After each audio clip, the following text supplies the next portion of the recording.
Le nouveau projet sportif du club, les dirigeants ont préféré intégrer des jeunes joueurs pour la présente saison. Suivons les explications de Pape Sidilo au micro de Mbaye Talhouma. C'est vrai que cette année, l'effectif a beaucoup bougé. C'est dû à deux choses. La première chose, c'est que nous avons perdu 4 joueurs qui sont partis à l'étranger. Le gardien qui est parti à Pau FC en Ligue 2 en France. Et 2 joueurs, Pape Massamboup et Maktartine, qui sont partis à Amiens, en Ligue 2 aussi en France.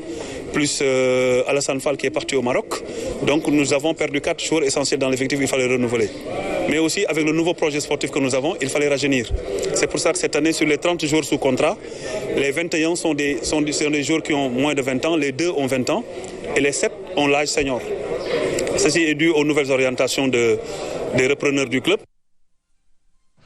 Restons avec le président du CNEPS Excellence de Thiès, Pape Sidilo, qui revient sur donc, le style de management du club.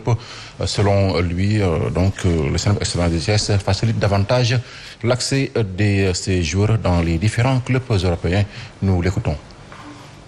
Vous savez, nous, on a un style de management, on a un style aussi de commerce que nous assumons. Il est difficile aujourd'hui de placer des jeunes Africains en France, en Europe. C'est pour ça que nous avons l'option de faciliter l'accès de nos joueurs dans les différents clubs européens, en n'exigeant pas de gros montants, mais en poursuivant la carrière du joueur jusqu'à ses 23 ans.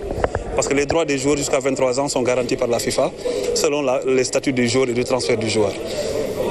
Nous avons fait fonctionner CNEPS Excellence depuis 12 ans, mais c'est avec les produits, surtout des retombées des transferts. Ce n'est pas beaucoup. Parce que nous avions un pourcentage sur les transferts, de 40% sur tout transfert, après avoir sorti toutes les charges effectivement.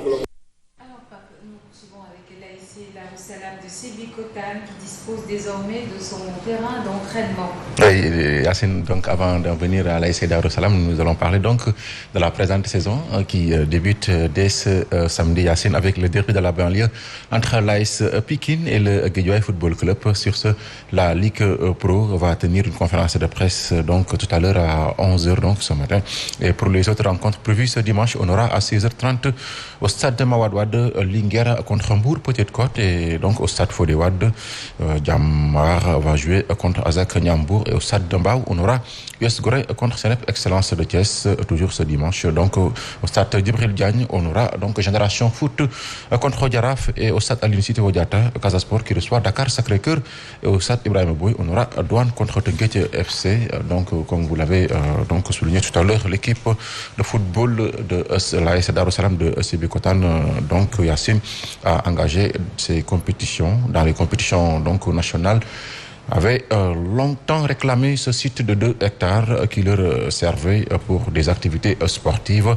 L'usine Sénac Peinture qui occupait le terrain l'a finalement cédé aux jeunes. L'association des natifs de Sébikotane en Espagne, à Saragosse, a également un bus à cette équipe et 2 aux élèves et étudiants de la localité présents à la cérémonie de remise. Le maire a invité les jeunes à faire toujours preuve de citoyenneté, nous dit Cheikh Ahmed Tidiane.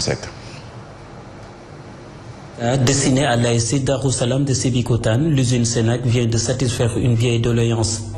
Et nous sommes très contents aujourd'hui de participer à cette manifestation. Et on espère qu'un jour ou l'autre, Sébikotane pourra ramener un trophée important au Sénégal. C'est tout le mal qu'on peut leur souhaiter. Le maire a profité de la remise du titre pour inviter les entreprises installées à Sébikotane à suivre l'exemple de Sénac. Et nous demandons aux autres entreprises aussi de faire la même chose. Pas de donner des terrains, mais de donner des subventions à la commune, aux habitants. Et je vais vilipender une entreprise, un poste de santé à la gare. J'espère qu'ils le respecteront et je suis sûr qu'ils le respecteront. Et d'autres encore vont le faire. Les fils de Sébikotane expatriés en Espagne ont mis à la disposition de l'ASC Darussalam un bus et 2 autres aux élèves et étudiants. Je suis très content d'amener les bus pour les étudiants de Sébikotane et les étudiantes pour faire que, de toutes sortes que leurs conditions de vie améliorent.